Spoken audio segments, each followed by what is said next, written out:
오늘 읽은 말씀 중심으로 예수님의 교훈을 지나치는 자, 이런 제목의 말씀 전합니다.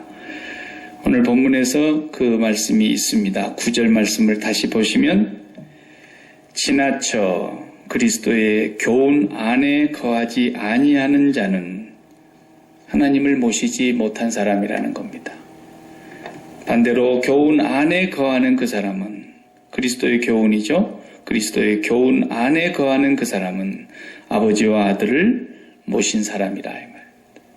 10절을 다시 한번 보시면 누구든지 이 교훈을 가지지 않고, 다시 말하면 그리스도의 교훈을 가지지 않고 너희에게 나아가거든 그를 집에 들이지도 말고 인사도 하지 말라.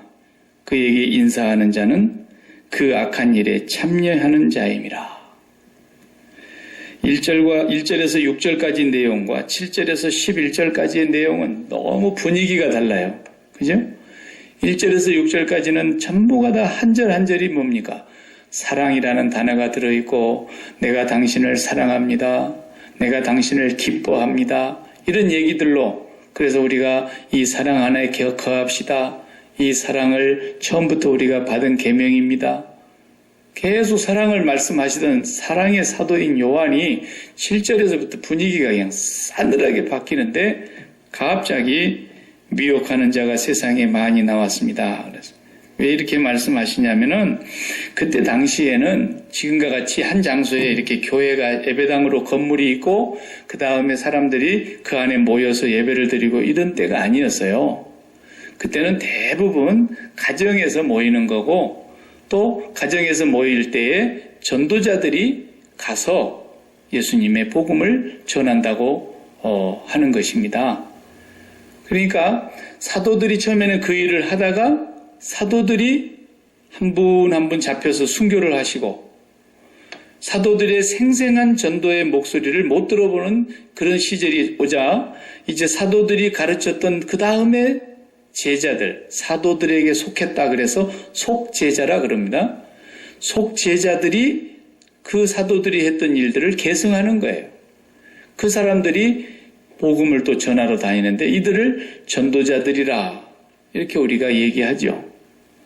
자, 이 전도자들이 나가서 복음을 전한답시고 다 같이 모인 자리에서 이렇게 얘기를 하는데 7절 이하의 사람들도 전도자들 속에 포함돼 가지고 돌아다닌 사람들이 많이 있었다는 거죠. 그래서 이 사람들을 미혹하는 자라 그랬어요. 이 사람들은 우리를 그리스도의 교훈에서 벗어나게 하는 자들이라는 거예요. 그러니까 하나님을 모신 사람이 아니라는 뜻이죠. 예수님도 그 안에 없는 사람들인데 이 사람들도 나서서 전도를 한답시고 돌아다니니 이 사람들이 집에 들어오는 것이 얼마나 위험천만한 일이냐는 거예요. 그래서 오늘 본문에서 사도 요한이 사랑의 사도의 그 분위기와는 너무 이미지가 다른 것 같은, 정말 그런 사람들은 어떻게 하라 그랬습니까? 집에 들이지도 말고, 밥을 먹고 있는데 그 사람이 왔어요. 그러면 진지 안 잡수셨으니까 밥이라도 먹고 가세요. 그러지도 말라는 거예요. 불쌍히 여기는 마음을 갖지도 말라는 거예요. 그 사람들하고 뭔가를 나누지도 말라는 거예요. 웰컴도 하지 말라는 거예요. 집에 들이지도 말고 인사도 하지 말라는 거예요. 인사도. 이야, 정말 분위기가 그냥 엄동설 안에 그냥 찬물을 찌끄러 놓은 것 같이 그냥 쫙. 왜 이렇게까지 말씀하실 수밖에 없었느냐 하면 하나는 천국이요 하나는 지옥이니까. 우리 하나님의 백성들을 지옥으로 끌고 가려고 미혹하는 자들이고, 오늘 본문에 선명하게 적 그리스도다. 그리스도를 대적하는 사람들이라는 거예요. 그리스도의 십자가의 원수가 되는 사람들이라는 거예요. 그러니까 이런 사람들을 불러다 놓고 가정에서 설교 듣고 그러면 안 된다는 거죠. 이제 그런 일들이 그때만 있는 것이 아니라 사실은 최근에도 있어요. 요즘도. 그래서 성경 공부 배우고 싶은 사람들을 이렇게 탁 찾아다니다가 가정으로 직접 찾아와서 성경 공부 가르쳐준다 그래가지고 열심히 배웠더랬는데 그 배운 것이 나중에 알고 보니까 신천지더라. 신천지 사람들은 절대로 자기들의 신분을 속이지 않습니까? 그래가지고 밖에서 포섭을 다 한단 말이에요. 네, 그래 얼마 전에 우리가 그 방송에서 나오는 한국교회의 신천지가 얼마나 많은 피해를 가져다 주고 있고 얼마나 많은 순진한 성도들이 거기에 속아 넘어가가지고 가정이 파탄이 되고 자녀들의 인생이 망가지고 부모도 몰라보고 너무너무 정말 어떻게 보면은 저게 사람일까 할 정도로 잔인한 그런 모습들을 우리가 보게 됐습니다. 지금도 그런 존재들이 있어요. 예. 저 LA에서 캘리포니아주는 한국 사람들이 워낙에 많이 와서 살다 보니까 거기도 이 신천지가 자리를 잡아가지고 말이죠. 얼마나 소요를 일으키는지 또 여기 시애틀도 이제 신천지가 아주 그냥 둥지를 틀고 성도들을 미혹하고 이게 전부가 다 적그리스도에 소속한 사람들이고 이 사람들은 성도들을 유혹해서 성도들을 믿음의 길에서 떠나게 만드는 그런 사람들이기 때문에 오늘 사도 요한이 말한 대로 적그리스도다 이렇게 선언하고 있고 사랑의 사도라고 별명을 가질 만큼 그렇게 사랑을 요한 1서에서도 사랑을 1장에서부터 마지막 장까지 사랑을 강조했던 분이었는데 간간히 이렇게 적그리스도에 대해서 아주 냉혹하게 말씀하고 계십니다. 그러니까 저도 우리 한국에 살 때는 이단들이 극성을 부리는 이단들이 저희 집에도 막 찾아오고 그랬어요. 예. 그러면은 제가 아무리 목사라도 그런 사람들한테는 곱게 안 했습니다. 예. 우리 집에 2번 쫓아오면 오늘은 모르니까 왔고 내가 신분이 목사이니까 다음 주에도 또 오게 되거나 내가 경고했는데 또 오면 그때는 무슨 봉변을 당할지 모릅니다. 그러니까 이 봉변을 당신들은 핍박받는 것이라고 생각하고 나를 불쌍히 여기는 마음으로 또 전도할 마음이 생기거든 오시기 바랍니다. 그랬어요. 근데 내 눈빛을 보니까 왔다가는 제 발로 못 갈 것 같거든. 예. 그래서 안 오더라고요. 그 다음부터서. 예. 이단들에 대해서 관용을 베풀 필요가 없어요. 예. 사탄의 자식들이기 때문에 그래요. 예. 혹간에 그 중에 자기도 모르게 이단에 빠져가지고 자기 인생이 망가뜨려져 있다가 그렇게 냉혹하게 쫓아내는 사람들 때문에 오히려 정신 차려가지고 한 명이라도 돌아올 줄 알겠습니까? 예. 끝까지 핍박받는다고 생각하겠죠. 자기들은. 그러나 절대로 사도 요한도 한치의 빈틈없는 말씀으로 그들을 경계해야 된다고 하고 있는 것입니다. 이단에게는 사랑이 적용되지 않는다는 거예요. 차라리 그냥 길가에서 넘어져가지고 무릎팍이라도 깨서 피가 나서 도와달라 그러면 그 옥도전기라도 한번 발라줄 망정 그들이 우리에게 복음이라고 갖고 들어오는 모든 것에 대해서는 사단으로 우리가 정죄해야 된다는 것입니다. 그래서 오늘 우리가 이 말씀이 지금 우리에게 그러면 뭘 의미하는지를 잘 기억해야 됩니다. 오늘날은 그러면 그렇지 않느냐? 2000년 전 얘기니까 절대로 그렇지 않습니다. 목사의 양심을 가지고 제 자신을 들여다봐도 그렇고요. 오늘날 교회라고 하는 간판을 붙이고 있는 교회 안에도 들여다봐도 그렇고요. 오늘 수많은 설교자들이 지금도 집에는 안 찾아오지만 집에서 이렇게 채널만 돌리면 기독교 방송국, TVN, GN, CGN 이런 거 해가지고 막 얼마나 많은 설교들이 지금도 가정마다 모니터를 통해서 들려지는지 몰라요. 그뿐입니까? 좀 더 열심히 있는 사람들은 인터넷을 통해서 자기 손에 들고 다니는 휴대폰을 통해서도 설교를 듣고자 맘만 먹으면 너무너무 설교가 홍수와 같이 많은 시대 아닙니까? 근데 그 설교의 내용이 다 정말 복음에 합당한 내용이냐? 그렇지 않다라는 거예요. 오히려 이단들이 자기들의 신분을 감추고 정체를 다 감추면서 얼마나 거기에다가 침을 발라놨는지 몰라요. 그래서 순진한 성도들이나 그냥 은혜 받고 말씀을 사모하는 성도들은 그걸 액면 그대로 받아들여가지고 엉뚱한 길로 가버리고 말아요. 제가 어린 시절을 보냈던 제가 태어났던 동네의 교회에서요, 전도사님조차도요, 자기는 이단에 들어가지도 않았고 이단이 뭔지도 몰랐는데 맨날 이단이 보내주는 책을 받아서 읽고 은혜를 받아가시고 그 설교를 그대로 주일날 한 거예요. 매주일 보내주니까 이렇게 좋을 수가 있나? 이렇게 좋은 말씀이 또 어디 있을까? 그러면서 그 말씀을 또 전하고 그러니까 거기에서 우리를 가르치던 주일학교 선생님, 부장 선생님이 우리 전도사님 설교가 이단이다 말이야. 부장 선생님이 오히려 눈이 밝아져가지고 그걸 알게 된 거예요. 그래 노예에서 수수할 사람들이 와가지고 그 전도사님하고 이렇게 대화를 하면서 인터뷰를 하는데 이 사람이 주장하는 게 이단의 주장이 됐어요. 그래서 그냥 교회에서 내보냈지 않습니까? 제가 주일학교 시절에 그런 일이 있었어요. 진실로. 예. 그 우리는 전도사님하고 따라다녔지 뭐 얼마나 좋아요, 전도사님이 어린 시절에. 그런데 그런 일들이 지금도 있다 이거예요. 예. 그래서 이단들이 얼마나 또 친절합니까? 이상하게 교회를 다니는 정통 교회보다도 이단들이 더 친절해요. 예.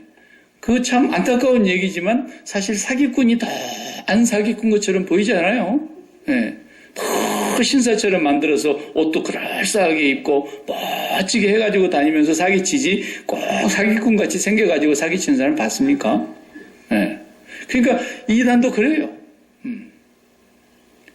그런데 목사이면서도 제가 참 조심스러운 건 뭐냐? 왜냐하면 신학교에서도 이런 구체적인 것들을 가르쳐주지 않거든요. 신학교에서는 맨 쓸데없는 건 너무 많이 배우는 것 같아요. 저도 배워봤지만 무슨 아무게 칼빈이 어쨌다 그러고 칼 바르트가 어쨌다 그러고 뭐 맨 옛날 신학자들 옛날 철학자들이 뭐 어떻게 했다는 소리만 냈다 그냥 신학교에서 듣지. 그 양반들도 자기들이 뭔가 정말 스스로 하나님께로부터 배워가지고 하는 신학이 아닌 것 같아요. 예. 그래서 세월이 지나놓고 보니까 신학은 누구한테 배워야 되느냐? 신학교 교수한테 배우는 것이 아니라 엄밀하게 말하면 하나님께 배워야 돼요. 그 신자가 무슨 신자입니까? 하나님 신자 아닙니까? 하나님 신자인데 그 하나님께 배워야지 진짜 신학이지. 누가 뭐 어떻다더라 누가 뭐 어땠다더라 맨 과거의 역사에 신학자들의 얘기만 주워 들어가지고는 그게 생명력이 없더라고요.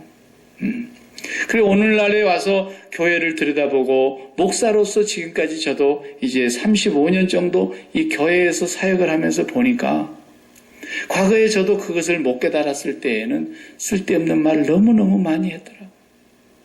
하나님 앞에서 제가 늘 그 부분을 잘못했음을 회개합니다. 이제는 두 번 다시 그 회개하지 않으려고 두 번 다시 그런 죄를 다시 범하지 않으려고 내가 이 짓을 그만뒀으면 그만뒀지 두 번 다시는 내가 그 설교는 안 해야 되겠다. 이런 마음을 늘 다짐하고 합니다. 지나쳐 오늘 9절에 그랬습니다. 지나쳐 그리스도의 교훈 안에 거하지 아니하는 자는 이걸 좀 더 쉽게 풀어보면 그리스도의 교훈을 지나쳐버리는 사람은 그 말이에요.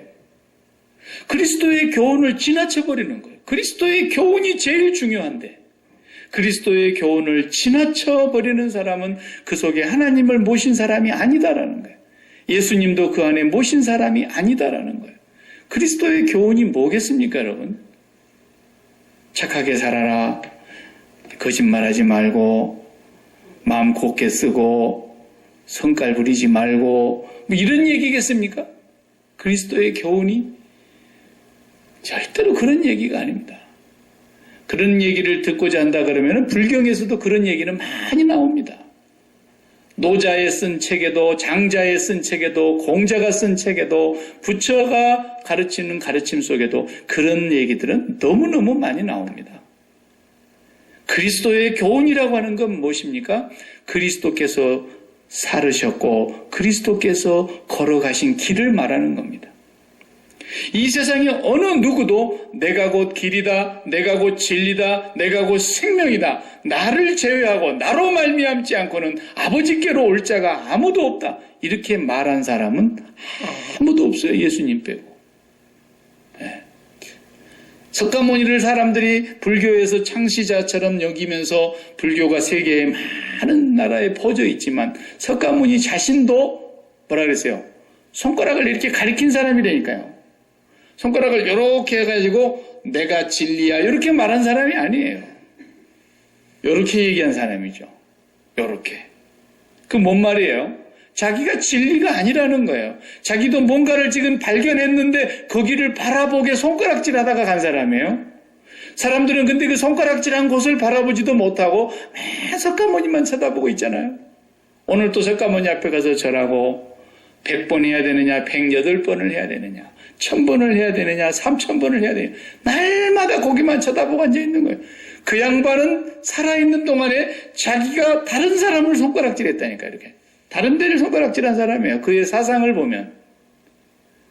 그 사상도 틀린 사상이지만. 그런데 예수님은 내가 곧 길이다 그랬어요. 내가 곧 진리다. 내가 곧 생명이다. 그러니까 예수님이 가신 그 길과 예수님 입에서 나오셔서 가르쳐 주신 그 교훈과 그것은 일치된 것입니다. 이게 둘로 나눠져 있질 않아요. 예수님 입에서 나오는 말씀과 예수님이 사셨던 그 삶과 통일하지 않습니까? 오셔서 뭐라 그러셨어요? 나는 죽으러 왔다 그러셨어요. 나는 섬김을 받으러 온 것이 아니라 죽으러 왔다. 그래서 죽으러 온 대로 죽으신 거예요. 그런데 죽은 뒤에는 사흘 만에 살아날 것이다. 하나님이 죽은 자 가운데서 다시 살리셨어요. 이제는 내가 아버지께로 갈 것이다. 승천하셨어요. 내가 가면 다른 보혜사 성령이 오실 것이다. 성령을 약속대로 보내주셨어요. 성령이 오시면 너희가 권능을 받고 나를 이제는 제대로 깨닫게 될 것이다. 내가 누구인지, 내가 왜 세상에 있는 동안에 3년 동안에 이런 말씀들을 했는지 그 말씀들을 지금은 너희들이 못 알아듣지만 성령이 오시면 깨달아질 것이다. 죄가 무엇인지를 알아질 것이고 심판이 무엇인가를 알아질 것이고 구원이 어떻게 받는 것인가를 알아질 것이고 그래서 성령을 보내는데 내가 가야만 그분이 오신다. 내가 너희와 오래 있고 싶으나 내가 있어봐야 더 이상 유익이 없다. 나는 죽고 부활함으로써 끝난 것이고 다음 사역은 성령이 오셔서 하실 것이다. 성령이 오시면 그가 나에 대하여 증거하실 것이고 그가 진리 가운데로 너희를 인도하실 것이며 진리로 너희를 가르치실 것이다. 그랬어요. 그러니까 예수님이 사셨던 그 삶과 예수님의 입에서 나오는 말씀은 하나도 어긋나지 않고 그대로 이루어진 거예요. 이게 그리스도의 교훈이고 제가 표현하는 그리스도의 동선, 움직이는 길, 그리스도의 동선을 따라가는 거라는 거예요. 그래서 예수를 믿는 사람들은 다 그리스도를 쫓아가는 사람이죠. 예수님이 말씀하시기를 아무든지 나를 따라오려거든 나를 믿고 내 제자가 되고 나를 믿고 나를 따라오려거든 자기를 부인하고 자기 십자가를 지고 나를 쫓을 것이니라. 그렇지 아니하면 절대로 예수님 못 따라온다고 말씀하시지 않습니까? 만약에 자기를 부인하고 자기 십자가를 지지 않고도 주님을 따라갈 수 있는 길이 있다면 나는 부처의 길도 구원이 있다고 말할 거예요. 아시겠어요? 힌두교에도 구원이 있다고 말할 거라고요. 예수 그리스도와 함께 십자가에서 죽고 예수 그리스도와 함께 부활의 길을 가는 그 길 말고도 다른 교훈이 있다면 이건 뭡니까? 기독교만 구원이 있다는 말이 틀린 것이죠. 그러나 성경은 분명히 말합니다. 다른 이로서는 구원을 얻을 수 없나니 천하 인간에게 구원을 얻을 만한 다른 이름을 너희에게 주신 적이 없다. 사도행전 4장 12절에 분명히 성령에 충만하여 사도 베드로가 선언했습니다. 사도 베드로가 말하기 전에 예수 그리스도께서 분명히 말씀하셨습니다. 나로 말미암지 않고는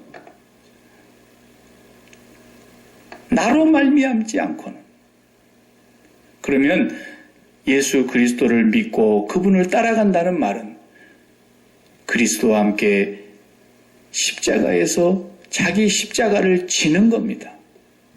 그것이 바로 내 죽음이라니까요. 그리스도의 죽음과 그리스도의 십자가가 있잖아요. 그리스도가 죽으신 그 십자가.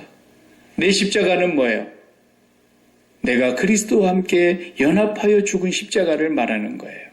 근데 사람들은 그 십자가를 해석을 오해하고 엉뚱하게 해석을 하는 거예요. 안 믿는 남편하고 사는 것 때문에 날마다 핍박받고 술 먹고 들어온 남편이 교회 가자 그러면 막 회방하고 이러니까 아이고 주여 이게 내 십자가입니다. 뭐가 그게 자기 십자가예요. 그런 경거망동한 불경한 얘기가 어디 있어요. 그런 건 십자가가 아닌 거예요. 내가 져야 되는 십자가는 그리스도께서 오셔서 만백성의 죄를 짊어지시고 하나님의 독생자 어린 양이 되셔서 죽으신 십자가는 그리스도의 십자가고, 내 십자가는 그리스도의 죽음이 나의 죽음인 것을 믿고 내가 그리스도와 함께 연합하여 죽은 자라는 것을 믿고 고백하는 십자가가 자기 십자가인 거예요. 예수 안 믿는 사람이 시어머니 예수 안 믿어가지고 그냥 혼자 그 집안에서 시집가서 예수 믿는데 시아버지도 핍박하고 시어머니도 핍박하고 시누이도 핍박하고 남편도 핍박하고 주여 내 십자가가 이렇게 뭐가 그 십자가야. 십자가는 지가 잘못해갖고 그랬지. 절대로 그런 건 십자가 아니에요. 네. 진정한 십자가는 그리스도의 십자가 하나뿐이고, 우리도 거기에 동일하게 못 세 개에 못 박히라고 말씀하신 것이 아니라 그리스도가 십자가에서 죽으실 때 만백성의 죄를 담당하시고 하나님의 어린 양 번제의 제물로 영원한 속죄의 제사물로 십자가에서 죽으실 때 그 죽음이 바로 나를 죄악 가운데서 영원히 죽어야 될 나의 죽음이었다는 거죠. 나의 죽음을 담당하신 죽음이며 그분이 죽으신 그 죽음으로 말미암아 나도 죽었음을 확인하는 죽음이 바로 자기 십자가인 거예요. 네. 그러니까 그리스도의 교훈을 우리가 분명히 받아들이고 그리스도의 교훈을 따라서 사는 사람이라면 이제 어떻게 사는 거냐는 거예요. 제가 설교 시간마다 늘 같은 예를 많이 들었어요. 왜냐하면 우리의 삶의 바운더리가 자녀들 키우는 거, 돈 벌고 사업하는 거, 우리의 건강 신경 쓰고 관리하는 거, 내 사업장 더 번영하거나 또 우리 자녀들 앞날에 앞으로 활짝 펴져서 정말 그들의 삶이 이 세상에서 좀 든든하게 살아갈 수 있는 그런 것들. 우리의 삶의 모든 이 주변의 얘기거리가 그게 전부잖아요. 그러다 보니까 그런 것들로 인해서 우리가 소망을 갖게 되고 그런 것들을 간절한 소원으로 마음에 품고 그런 것들을 해마다 하나님 앞에 가서 막 기도하고 그렇게 하면서 주여 우리 자식의 십자가를 제가 대신 지겠사오니 주님 우리 자식은 잘 되게 해주시고 매 그런 기도가 하고 그런단 말이죠. 이 기독교가 이게 무당 종교가 돼버린 거예요. 이게 무당 종교가 똑같은 거 아닙니까? 예. 그래 막 목사님 찾아가가지고 이거 어떻게 하면 좋냐고, 에? 정말 이거 정말 우리 자식이 이래도 말을 안 듣고 저래도 말을 안 듣고 이게 사람이 될라나 말라나 이게 이래가지고는 앞으로 저게 사람 구실도 못할 것 같은데 목사님 나는 새끼만 생각하면 그냥 잠이 안 와요. 입맛이 다 달아나고 살아도 사는 것 같질 않아요. 맨날 이러죠. 그러면 목사님이 뭐라 그래요?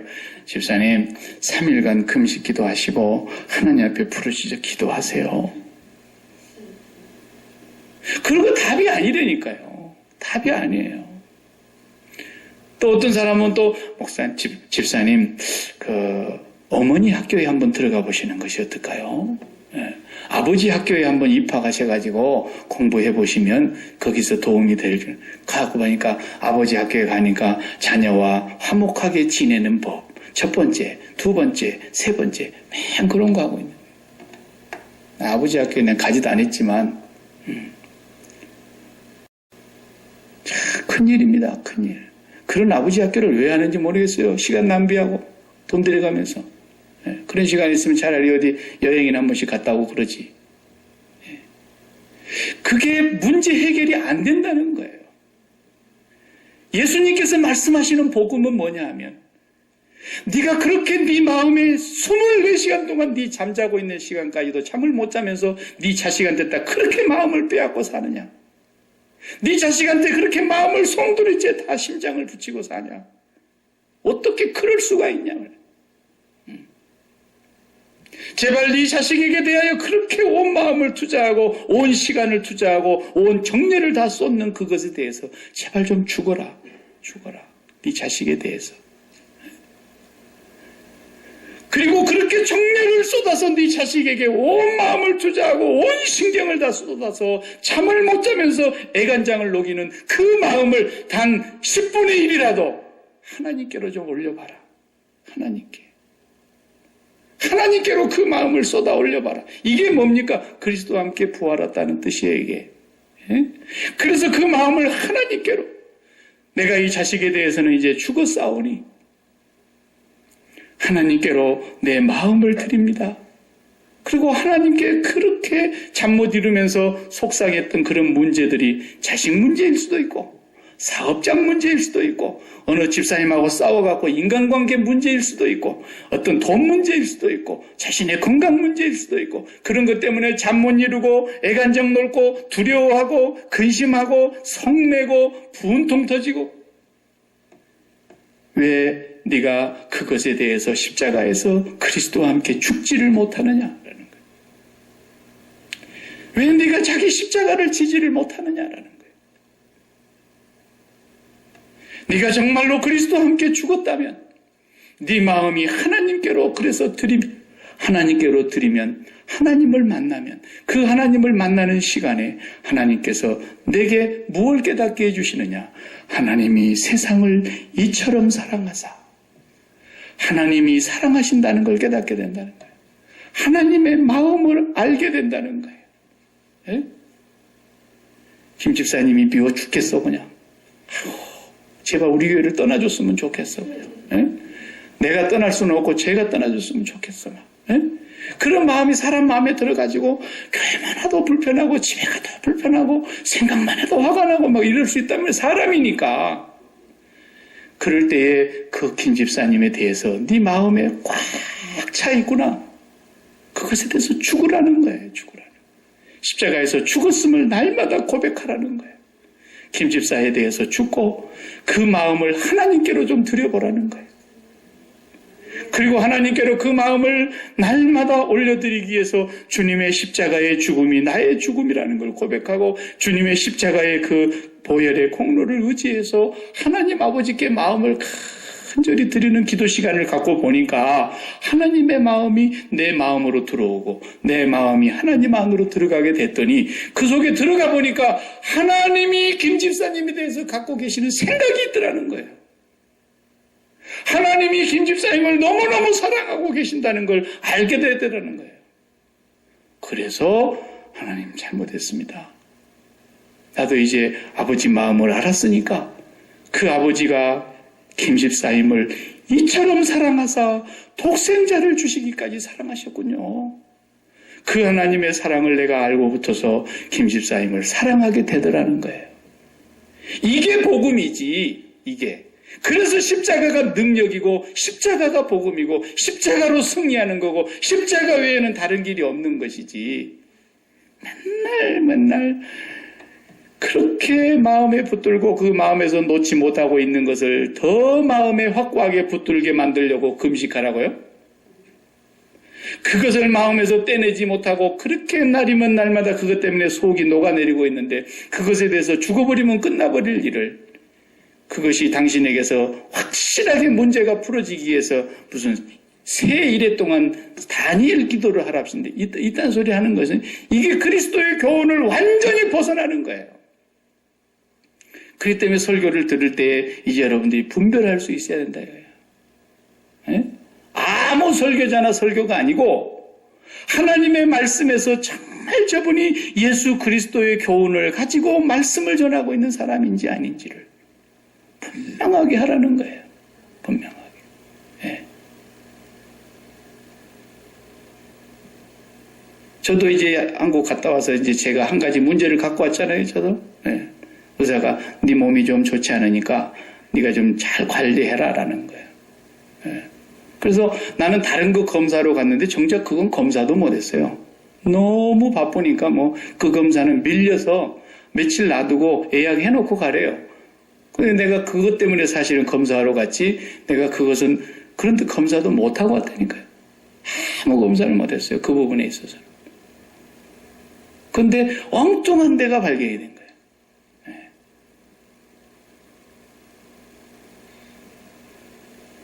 그런데 하나님 앞에 제가 기도했죠. 하나님, 내가 의사에게 한 말이 내 마음속에 절대로 들어오지 못하게 해주십시오. 의사가 한 말이 내 마음에 들어오질 않는 거예요. 나 그 의사를 내가 무시한다는 얘기가 아니라고요. 이 차원은 지금. 그 말이 내 마음을 절대로 좌지우지 못해요. 네. 불안하다든지 걱정이 된다든지 막 염려한다든지 이런 생각이 눈꼽만도 없게 하나님이 하시는 거 있죠. 나는 이것이 얼마나 놀라운 십자가의 능력인가 말이에요. 너무너무 마음이 행복한 거예요. 그냥. 예. 옛날 같으면 막 큰일 났다 그랬을 거야 아마. 예. 근데 그것이 내 마음속에 아무런 영향을 주지 못하는 것은 왜? 내가 그것에 대해서까지도 죽은 사람이라니까요. 죽은 사람이에요. 그리고 내 몸과 내 생명과 내 일생과 내 남은 세월은 아버지 손 안에 있는 거예요. 그분 안에 있는 거예요. 그걸 내가 뭘 걱정할 것이 뭐가 있겠어요. 근데 그분이 야야 너 좀 빨리 왔으면 좋겠다. 그럼 빨리 가는 거고. 야야 걱정하지 마라. 나도 너한테 사도 바울처럼 가시를 하나 둔 것이니까 그것으로 네가 날마다 나만 쳐다보고 살아라. 그러는 건지 아니면 어느 시절에 하나님께서 봄동산에 눈 녹듯이 없어지게 해볼런지 누가 알겠어요 그걸. 아무런 나와 상관이 없는 거예요. 그렇다고 내가 내 마음을 함부로 휘두르거나 내 마음을 함부로 내 마음대로 한다 그런 뜻은 아니죠. 그러나 우리의 삶은 하나님의 손에 목구멍에 침 한 모금 넘어가는 것도 하나님이 하시는 거예요.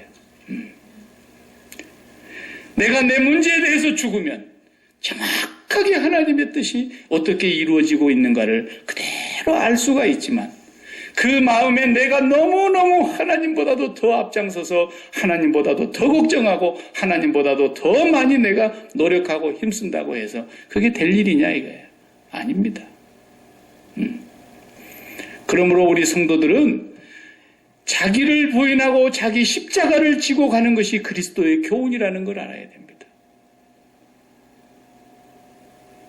여러분이 저에게 찾아오지도 않지만 저에게 찾아와서 목사님 이러이러 이 문제가 어떻게 되면 좋겠습니까? 내가 이제는 여러분 찾아올 필요가 없게 해주셨잖아요.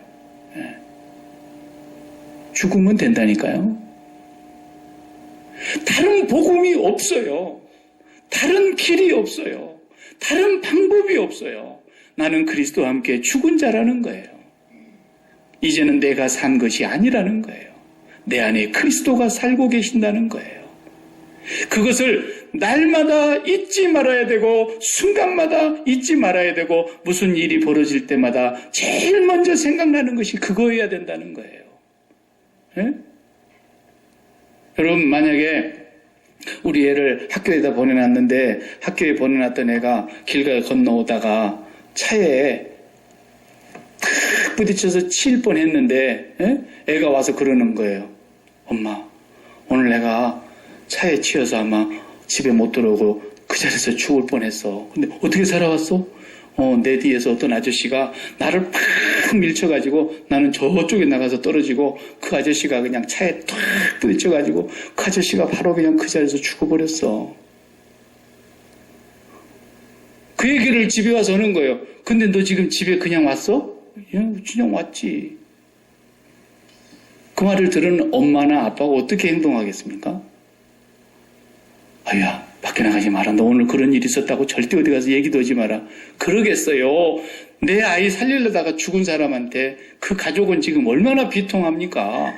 내 자식을 살리려고 집에 어떤 아저씨가 그냥 그렇게 하다가 한 집에 가장이 죽어버렸다는데 기가 막힌 일이죠. 그쪽 집의 입장에서는. 근데 내가 우리 자식이 그러다 그랬으니까 이것도 소문나면 큰일 나겠구나 그래가지고 누구 본 사람 있었어 없었어 아무도 안 봤지 그냥 모른 척하고 가만히 있어요. 사람도 아니요. 그건 사람도 아니에요. 예. 그 집에 찾아가서 넙죽 엎드려서 죽을 죄를 지어 싸웁니다고 해야죠. 그리고 감사합니다 해야죠.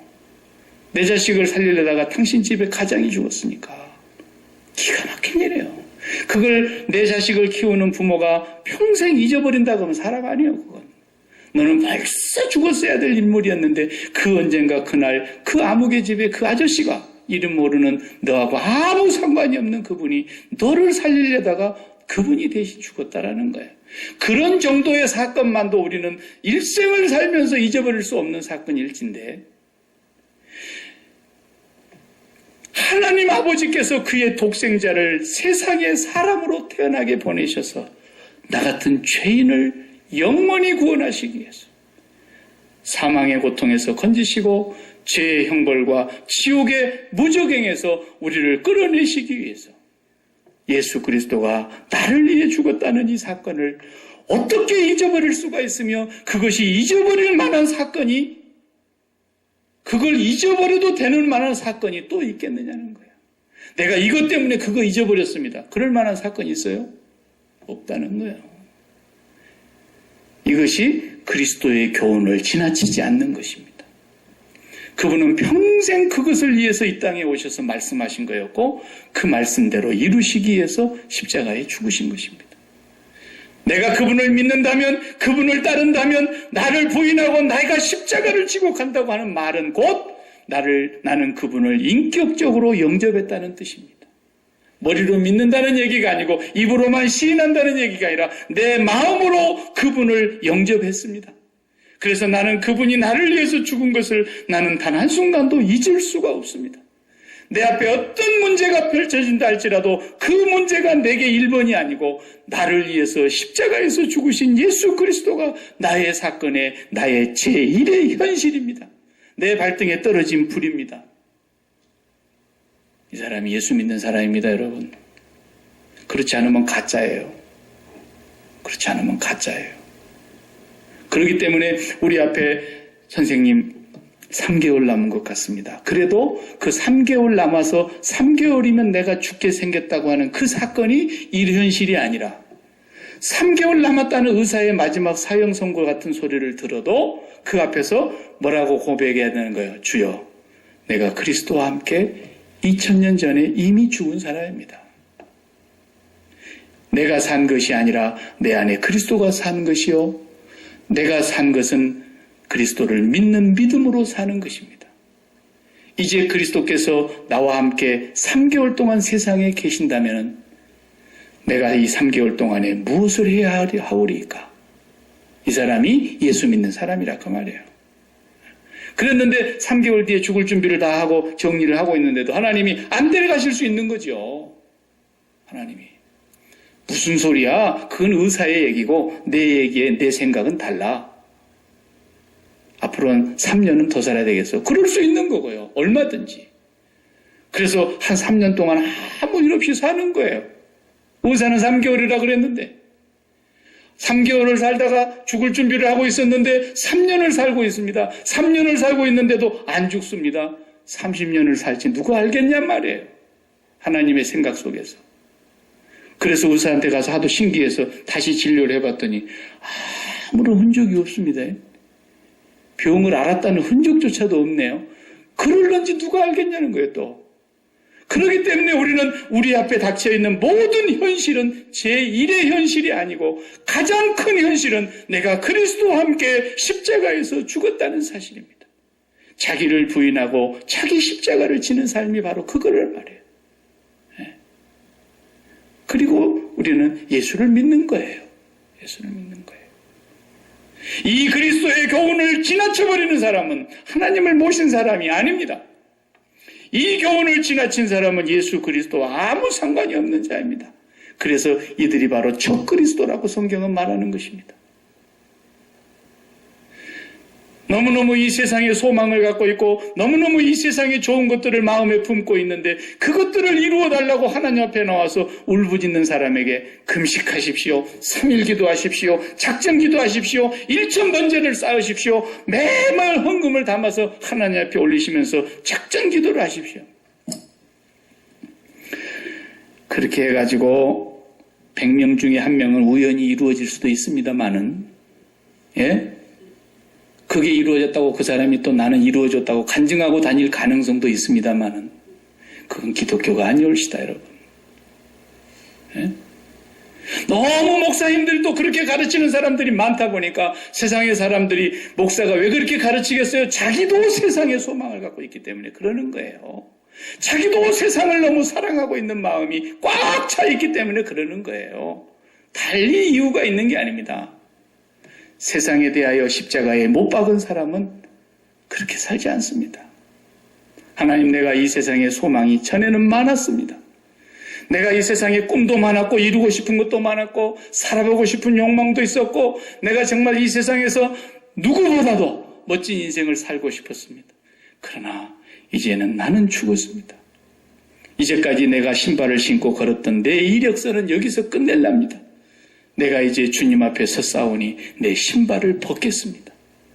이제는 내가 산 것이 아니라 내 안에 그리스도께서 사십니다. 그리스도께서 이루시고자 하시는 하늘의 온전하신 계획이 저 같은 죄인을 통해서서 이루어질 수만 있다면 내 목숨은 살아도 좋고 죽어도 좋고 장수해도 좋고 단명해도 좋고 건강해도 좋고 병들어도 좋고 주님이 나를 사용하셔서 주님 뜻을 이루고 주님 영광을 나타내신 것이라면 이제는 내가 산 것은 오직 그리스도입니다. 이렇게 사도 바울이 날마다 얘기했잖아요. 왜 그런 고백이 나옵니까? 그리스도와 함께 자기를 부인하고 자기를 십자가에 못 박았기 때문에 그런 겁니다. 이 교훈을 가지고 나아가지 않는 모든 가르침과 설교는 집에 들이지도 말고 인사도 하지 말라는 거예요, 지금. 사도께서. 우리는 이 복음에 대해서만큼은 이렇게 칼같이 철저해야 합니다. 엄격해야 합니다. 조금이라도 세상에 용납해서는 안 됩니다.